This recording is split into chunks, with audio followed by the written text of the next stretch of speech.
जय कृष्णा, राधे राधे। मैं रेखा चौहान आपका हार्दिक स्वागत करती हूँ हमारे YouTube चैनल लक्ष्मी नारायण दासी में। भक्तों, आज की वीडियो में हम आपको एक सत्य घटना पर आधारित लड्डू गोपाल जी की कहानी बताने वाले हैं।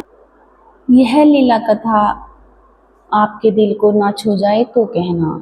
लड्डू गोपाल जी की महिमा तो ऐसी ही है दोस्तों।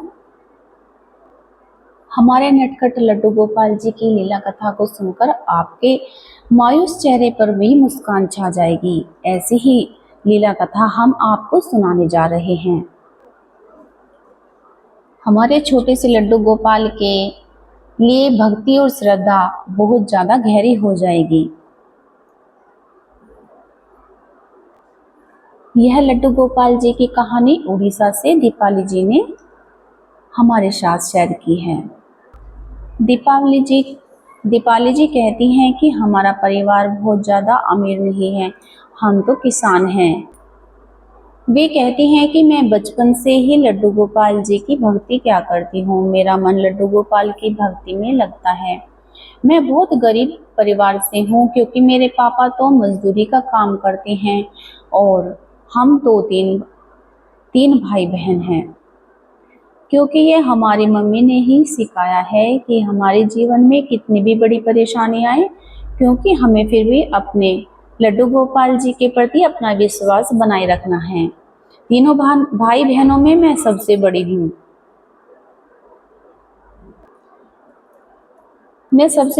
मेरी शादी के लायक मेरी उम्र हो चुकी थी।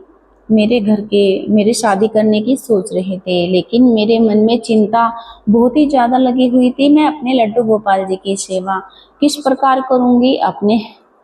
अपने लड्डू गोपाल से मैं यह प्रार्थना करती थी कि हे कान्हा, मुझे अपनी सेवा से कभी भी वंचित मत करना। मैं जहाँ भी रहूँ आपकी उम्र भर सेवा करती रहूँ।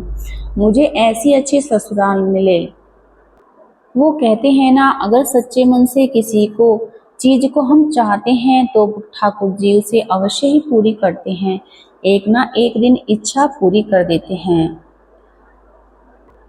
यहाँ पर तो मैं अपने ठाकुर जी को ही मांग रही थी, उनसे उनकी भक्ति की भीख मांग रही थी। बाल गोपाल तो हमेशा अपने भक्तों की उनके भक्ति भाव देखकर अपने भक्त के ठाकुर जी रीझ जाते हैं। कुछ दिनों के बाद मुझे पता चलता है कि मेरे ससुराल में भी लड्डू गोपाल जी हैं। यह सुनने के बाद मैं बहुत ज़्यादा खुश होती हूँ। मेरे घर में सास ससुर नहीं है। जो मेरे हस्बैंड हैं वो छोटे हैं, वो दो भाई हैं। जो बड़े हैं उनके घर में एक लड़का है। दीपाली जी कहती हैं कि सासू माँ बहुत ज़्यादा खराब होती हैं। मैंने ऐसा ही लोगों से सुना था, लेकिन जब मैं ससुराल गई तो मुझे इस बात का एहसास हुआ कि मेरी सासू माँ अगर जिंदा होती तो मेरा जीवन इस प्रकार नहीं होता। मेरे जेठानी जी का लगाव तो मुझसे बिल्कुल भी नहीं था। जैसे ही मैं उस घर में जाती हूँ, मेरी जेठानी जी मुझसे बहुत सारा काम कराना शुरू कर देती हैं, लेकिन उसके साथ साथ मैं अपने लड्डू गोपाल जी की सेवा भी करने लगी। मेरे पति और जेठ किसान का काम करते थे। वो वहाँ पर चले जाते, खेतों में चले जाते हैं, तो मेरी जेठानी मुझसे पूरे घर का काम कराती है और अपने बच्चों को लेकर हमेशा ही बैठी रहती है। यहाँ पर जो मेरे ससुराल में लड्डू गोपाल जी विराजित थे, तो वहाँ पर उनकी सेवा कभी कभी होती थी। वो डेली सेवा नहीं करती थी। मैंने अपनी जेठानी जी से पूछा तो उन्होंने कहा कि मेरे पास तो इतना समय नहीं है कि मैं पूरे दिन लड्डू गोपाल की सेवा में ही लगी रहूं। वो बोलती हैं कि मैं तो कभी कभी तीज त्योहार में ही उनकी सेवा करती हूँ। मुझे बिल्कुल भी यह बात अच्छी नहीं लगी। मैं तो लड्डू गोपाल की नित्य सेवा करने लगी।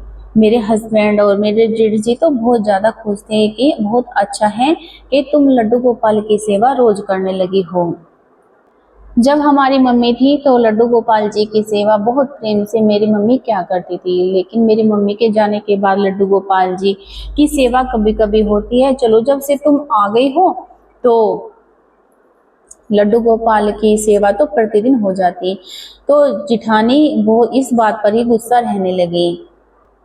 वो मेरे जीजा जी से बोलती है कि दीपाली तो कभी काम नहीं करती है और लड्डू गोपाल की सेवा में ही व्यस्त रहता है। छोटे बच्चों को लेकर के मुझे ही सारे घर का काम करना पड़ता है। अब एक समय ऐसा आता है कि मुझे और मेरे पति को हमें न्यारा कर देते हैं। मेरे जेठ जिठानी जो जिठानी थी वो मुझे बिल्कुल भी पसंद नहीं करती थी। मेरी जिठानी जी कहती हैं कि ये जो लड्डू गोपाल हैं इनको तुम ही रख लो, तुम्हें बड़ा शौक है लड्डू गोपाल जी की सेवा करने का, इसलिए वो लड्डू गोपाल जो थे वो मुझे ही सौंप देती हैं। आज मेरी शादी को 19 साल हो गए हैं, तब से मैं डेली लड्डू गोपाल की नित्य प्रति सेवा करती चली आ रही हूँ। दीपाली जी कहती हैं कि अपने जेठ जिठानी से अलग होने के बाद हम अपने खेती बाड़ी के काम में लग गए। अब मेरे तीनों बच्चों का जन्म हो चुका था, घर की सारी जिम्मेदारियां मेरे ऊपर पड़ गई, तब फिर भी मैंने लड्डू गोपाल की सेवा कभी नहीं छोड़ी। मैं अपने जीवन में बहुत सारी परिस्थितियों का सामना किया है, लेकिन मैंने अपने लड्डू गोपाल जी की सेवा कभी नहीं छोड़ी। जब तीनों बच्चे छोटे थे तो मैं अपने हस्बैंड की भी मदद नहीं कर पाती थी, क्योंकि मैं पूरे दिन घर के काम में ही लगी रहती थी। लड्डू गोपाल की कृपा से हमें कभी भी हमें किसी भी चीज की कमी नहीं हुई। दीपाली जी कहती हैं, जैसे लड्डू गोपाल अपनी भक्तों का चुनाव स्वयं करते हैं, ठीक उसी प्रकार अपनी लीलाओं का अनुभव ही उन भक्तों को कराते हैं जिनको वो चाहते हैं। हमारे लड्डू गोपाल जी इतनी बड़ी लीला मेरे साथ करेंगे, मैंने कभी भी सोचा नहीं था। लड्डू गोपाल जी का साक्षात चमत्कार मैं जो आपसे शेयर करना चाहती हूँ इस वीडियो में। एक सरपंच का बाग था जो मेरे पति को देखभाल के लिए दे दिया गया था। हमने भी सोचा कि उसकी रखवाली करके हमें भी 2 पैसे बन जाएंगे। तो रात भर मेरे पति वहां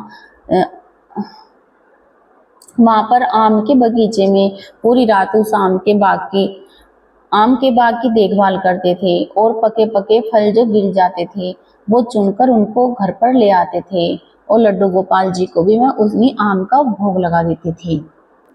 वैसे तो सभी को पता है हमारे बाल गोपाल जी को आम बहुत प्रिय हैं। ऐसे ही कुछ दिन और बीत